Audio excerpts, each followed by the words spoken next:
Big Ten Media Days wrapped up this week. You had the SEC last week. We're pretty much just about set for preseason practice in all the college football leagues. Let's talk about some college football right now with Bill Bender from the Sporting News. We appreciate your time, Bill. How are you doing today? I'm doing well. How are you? Doing great. Doing great. I read your column about a potential 16-team playoff in the future, and that's not a number that we've seen thrown around at all. It's been 8 or it's been 12.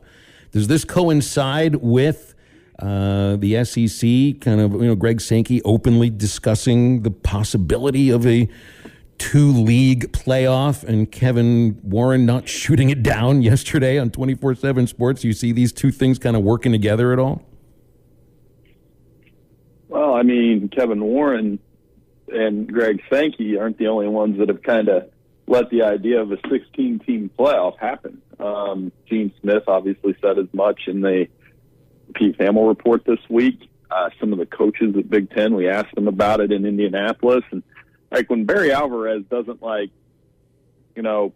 it away, that gets my attention because he's also one of those guys that's in those meetings. So, there's a little more smoke to it than there maybe should be. I think 8, 12, 16 are all on the table as far as a potential expansion down the line. Well, when I hear the commissioners of these two conferences to talk openly about the idea of an SEC Big Ten playoff, it feels like you say smoke and mirrors. Maybe that's part of it. Maybe they're displaying the leverage that they hold right now. And as you continue to bring in brand names to these leagues, and I don't think expansion is finished. It is for the next year probably, but we'll see what happens next summer. These leagues are essentially saying, look, we've got to get something going here, because if not, we're going to just do it the two of us, and it's kind of legit. Yeah, and I think some of it might be like a trial balloon, as they like to call it, kind of let that out there and see what the reaction to it is. When I write those kind of things, people start getting on me. It's like I'm the one advocating. I'm not advocating. I'm just saying this is what I think could happen. It's the same thing with super conferences. I've never said I was openly in favor of them, other than there are some benefits to it if it does go that way. But I'm just kind of seeing what I think is going to happen in the next few years. Bill, when a lot of these commissioners and coaches talk about expansion and conference realignment and everything, they love to throw out some of the hot button items. For Saban, it's fair and balanced. For so the Big Ten, we heard tradition be thrown around a lot. And what kind of actual tradition do you think that they're talking about? Because technically, we've been moving away from tradition for a long time now, since Arkansas, South Carolina joins the SEC, Nebraska moves to the Big Ten, and everything that we've seen in the last 20 years. What tradition are they referring to try to save here? Well, that's yeah, you're right. No, you're right in every way. I was like, what tradition? I get it. I mean, people love to talk about tradition and nostalgia with college football. And, I don't know how old you guys are. I'm 42. So, I remember the 90s and very fond of that era of college football like everybody else. But I also like to remind people, hey, in the 90s, there were 3 split national championships. And there was a 4th year where there could have been a split with Penn State and Nebraska. I mean, the early 90s, if you're an SEC fan, you can't be too attached to it. It wasn't that great. Wasn't what it is now. So I think the other thing with it is people want to say it's a regional sport. Well, okay, it's a regional sport dominated by one region, and really 1 or 2 teams in that region. So a lot of these things that get thrown around, I think the super conference era and the playoff expansion and those kind of things that threaten that tradition you're talking about may make the game better down the line. Or do you guys want to keep watching what we watched the last 8 years? Hey, I want to watch the best matchups. I want to watch something better, especially when it gets to the CFP and the semifinals have almost become unwatchable for a lot of them. Bill, with the Pac-12 meetings going on today, their commissioner says believes that they have collectively lost sight of the student athlete, I guess, when it comes to realignment, NIL, expansion, and everything else. How well positioned is the Pac-12, if positioned at all, to really save itself?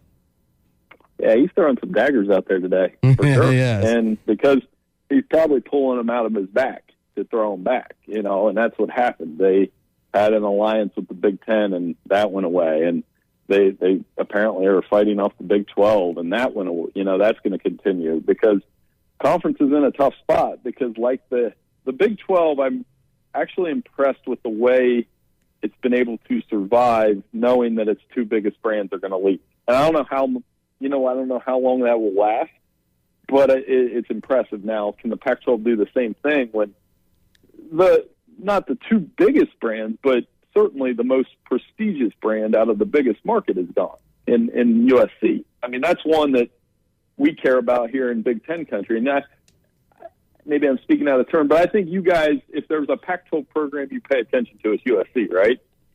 More or less, yeah. USC and Oregon probably be number two. I'm stuck in Oregon State every year. I can't get enough of the Beavers. Right. Yeah, you're staying up watching that Oregon State-Washington State game, I know. But,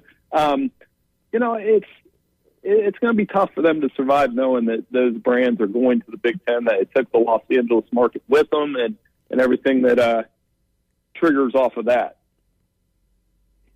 All right, let me get a thought on Arkansas here. I know you cover the Big Ten, but you also have to pay attention to the SEC if you're covering college football, and you cover the whole sport. Year 3 under Sam Pittman, the Hogs picked third in the division in the preseason poll. They finished in a tie for third last year. Do you see an improvement? You see them holding steady, or do you think they might drop a bit? Well, I'm finishing up my SEC predictions, which are running next week, and we do those every year about this time. And I mean, it's either second or third with A&M, and that which one of those teams wins that game on September 24th at Jerry World is the team that will point to say, okay, let's see if they can go beat Alabama. I mean, Arkansas did go shot for shot with Alabama there for a long time in last year's game, and KJ Jefferson's one of the most exciting players. And I just looked this up. I was just writing about him like 5 minutes ago. 2 interceptions in 6 games against ranked teams. That's right. And that's playing good football. 6 games against ranked teams, and he played well. So, I mean, I think Arkansas's got to have high hopes. I'm sure you guys talk about it at length, that A&M game will be the tone setter, not to mention the opener against – I think they caught Cincinnati at the right time. I mean, Cincinnati lost 9 guys to the NFL. That's going to be a tough one for the Bearcats to win. The talk about KJ is, and I think you've pointed something out. I think it's a bit of a fallacy that Traylon Burks made KJ look good last year. I think there's a lot of cases where he just allowed Burks to go make a play and sometimes made his other receivers look good, but they dropped a lot of passes. I think KJ Jefferson is the kind of quarterback who can make his receivers better. And even though there's no Traylon Burks, there's a crop of receivers that seem to have a nucleus that could form a really dangerous group. I don't buy into the idea that offensively Arkansas misses out without Traylon Burks. I still think they can be just as good as they were last year, if not better. I think they'll have a better overall group of receivers. Well, they'll have a better quarterback because it's his second year. So, and Kendall Brown's offense is always pretty quarterback friendly to begin with. I mean, this isn't like, I'm a Packers fan. It's not like the Packers losing Devontae Adams where they've had that for 10 years. You know what I mean? So, yeah, there's something to that. I mean, obviously you lose a guy like Burks that doesn't, if it's 3rd and 15 and the play is just, go throw it down there and make a play, yeah, maybe you're missing that. But like you said, I mean, I think Arkansas's offense will be better this year than it was last year because you have the experience at quarterback and his ability to run the football. And like I said, just looking at it right now, and I'm doing it 10 minutes ago, I was a little surprised. I was like, yeah, he played really good against all these ranked teams last year. He didn't take anything away and showed in the bowl game that he can run the ball too. Bill, one thing that I talked a lot about last week during SEC Media Days in Atlanta was the subtle shots that so many coaches seem to take in the SEC, and especially some that aren't so subtle. I mean, Saban telling everybody that Jimbo bought his recruiting class, Jimbo coming back, with his impromptu press conference and everything that he said. How come and maybe it's just me being stuck in an SEC bubble, but are the same things going on in Big Ten country? I haven't heard a story where Jim Harbaugh is calling Ryan Day a cheater, or Mel Tucker is saying everybody is cheating like Lane Kiffin is. Like, is it going on everywhere, or is the SEC just kind of seem to be very ruthless towards each other? No, come on. They if they were truly ruthless, if it was like Spurrier and Bowden back in the day, they wouldn't have stopped. I think Sankey put the mute button on those guys in Destin, and then now they won't address it. Whereas Spurrier and Bowden, that went on for years. Up here, not as much. There's a couple back and forth. Like last year, Jim Harbaugh insinuated that Ryan Day was born on third after beating Ohio State, and there's always that back and forth between those two. But it's like almost passive aggressive in some ways. And the only other thing that happened up this way was Mel Tucker took a shot back at Pat Narduzzi, who from Pitt, who said that they could win the Big Ten, and that was really the only shot that got taken there. So in general, it's pretty muted. I'm one of those guys that would prefer that if you're going to do it, stick with it. Like Jimbo should have just dug in and then never apologized and those kind of things. And because those things make college football fun. Oh, it definitely does. I enjoyed it and would have loved to, as Lane Kiffin said, grab my popcorn and got ready to watch. One thing that gets talked about a lot in SEC country are the collectives. And this school has a collective for that. This school has a collective for this. How big and how big are the collectives for some Big Ten schools, and where do you see they match up with some of the SEC? Ohio State's going to be fine with NIL and the way that they're doing it. Michigan will be fine. I'm sure Penn State, Wisconsin, Michigan State will be fine. Is it the same level? Probably not. But, I think this is part of why Nick Saban's saying there should be guardrails on it, because at what point does it get out of control? I don't even look at it from a conference-to-conference standpoint. I kind of look at it as, should a freshman who's never taken a snap be making more money than a second-round pick in the NFL? Probably not.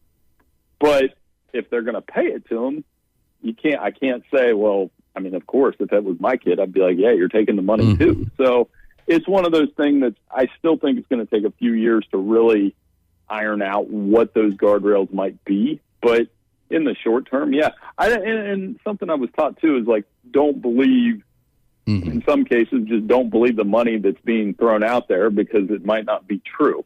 And I think that would help iron this out too, is if they had to disclose how much they get from some of these things. You think there's a chance that anybody out of the East breaks this string of 9 years where the Big Ten champion comes out of the West? Of course, it's been Ohio State, Penn State, Michigan last year. Wisconsin got a shot. Anybody else after that? Because it's basically Wisconsin or bust on the other side, right? Yeah, well, I think, Iowa or Minnesota might have something to say about that. Purdue could be a spoiler for at least a couple weeks, but you're right. It would probably be Wisconsin. And then on the other end, I just don't know who's beating Ohio State this year. All the tough games are at home. They get Notre Dame, Wisconsin, Iowa, Michigan at home. It's a great year to be a Ohio State season ticket holder for sure, knowing that schedule. And they're going to be really good. And they're going to be really good on the offensive side of the ball. When 3 of the top 10 potential top Heisman candidates are on the same offense, that tells you. I think they could be better than they were on offense last year, and they led the nation in points and yards. Think Brett Bielema's got a chance to turn Illinois around. First year, they kind of finished with a bit of a flurry, wins in 2 of the final 3 games. What do you think of Brett Bielema and what he's facing there at Illinois' second year? It's going to be interesting to see what they do. He's playing catch-up for sure, but, they showed some flashes last year. It'll start with the quarterback position. He can coach offensive line a little bit, and I think that will continue. But for Illinois, it'd be a win to get to a bowl game this year and just try to get in the middle of that division, where that's the difference from being in the Big Ten East. At least they're not going Ohio State, Michigan State, Penn State, because that's 4 losses, even though they got Penn State in that ridiculous overtime game last year. So I definitely think Illinois is one of those teams where if they got to like 7-5, it'd be a win for Brett Bielema this year. 9 overtimes last year. I remember that. That was Partners wild. at BetOnline continue to be the #1 source for all your betting needs and sports info. Find all the latest odds, news, and sports developments, including this year's Wimbledon Finals, Major League Baseball, the latest fighting news, and even next season's early NFL futures. Head to the website or use your mobile device to sign up today to receive your 50% welcome bonus on your first deposit. Just use our promo code BLEAV. That's BLEAV to get the bonus and get into the action. Bet online, where the game starts.